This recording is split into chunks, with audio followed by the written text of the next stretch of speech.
ধর্ম মূলত বিশ্বাসের উপর প্রতিষ্ঠিত, আর বিজ্ঞান নির্ভর করে পর্যবেক্ষণ ও প্রমাণের উপর।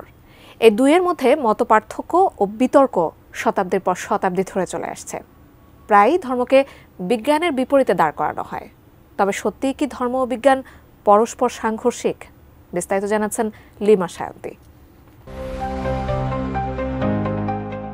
প্রায়ই ধর্ম এবং বিজ্ঞানকে মুখোমুখি দাঁড় করানো হয়। সম্প্রতি এ বিষয়ে জার্মানির প্রধান বেতার সার্ভিস ডয়েচে ভেলের সঙ্গে কথা বলেছেন বাংলাদেশের ইসলামী চিন্তাবিদরা এবং বিজ্ঞানীরা। ইউজিসি অধ্যাপক ডক্টর হাসিনা বেলোরকে বলেন, বিজ্ঞান চর্চা করতে গিয়ে বা পড়তে গিয়ে কখনোই তার মনে হয়নি ধর্ম আর বিজ্ঞান সাংঘর্ষিক, এবং সে কথাটাই তিনি ক্লাসেও প্রচার করেন বলে জানান। তার মতামত অনুযায়ী ধর্ম এবং বিজ্ঞানের মধ্যে কোনো বিরোধ নেই। সেই সাক্ষাৎকারে তাকে প্রশ্ন করা হয়েছিল, এই যে বিজ্ঞানকে ধর্মের বিরুদ্ধে দাঁড় করানো হয়, এটা কেন? এর জবাবে ডক্টর খান বলেন, এটা কারো স্বার্থে করা হয়। ধর্মকে বিজ্ঞানের মধ্যে নিয়ে আসার কোনো কারণ নেই। ধর্ম কখনো বিজ্ঞানের মধ্যে প্রতিবন্ধকতা করেনি।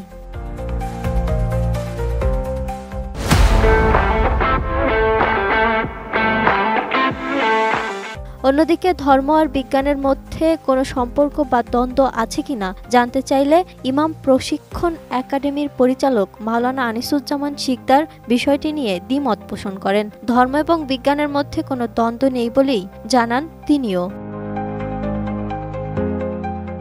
তিনি আরও বলেন, আল্লাহ কোরআনকে বলেছেন বিজ্ঞানময় কোরআন। পরতে পরতে আল্লাহ বিজ্ঞান নিয়ে আলোচনা করেছেন। দিন থেকে রাত আর আসমান থেকে জমিনের মধ্যে আল্লাহ জ্ঞানী লোকের জন্য অনেক উপকরণ রেখেছেন। তিনি বলেন, কোনো মানুষ যদি সৃষ্টি জগৎকে না চেনেন তাহলে তিনি স্রষ্টাকে চিনবেন না।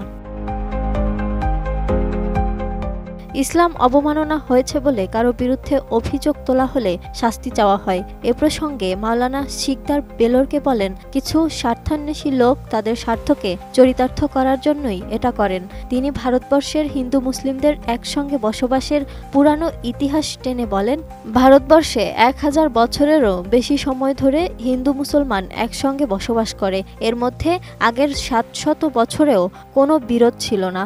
ব্রিটিশরা যখন ভারতবর্ষে আসে তখন হিন্দু মুসলমান দুই ভাইয়ের মধ্যে দ্বন্দ্ব তৈরি করে দিল, আর তখনই শুরু হলো সাম্প্রদায়িক দাঙ্গা। নিজেদের কর্তৃত্ব রাখার জন্যই ব্রিটিশরা এটা করেছেন বলে জানান তিনি। তিনি আরও বলেন, বাংলাদেশের মতো সাম্প্রদায়িক সম্প্রীতির দেশ পৃথিবীতে বিরল। মাওলানা শিকদার বলেন, কেউ যদি কাউকে জাহান্নামী বলেন, এটা বলা যাবে না। কে জান্নাতে যাবে আর কে জাহান্নামে যাবে এটা আল্লাহর ইচ্ছা। তিনি আরও বলেন, তিনি যাকে চান তাকে জান্নাতে নেবেন।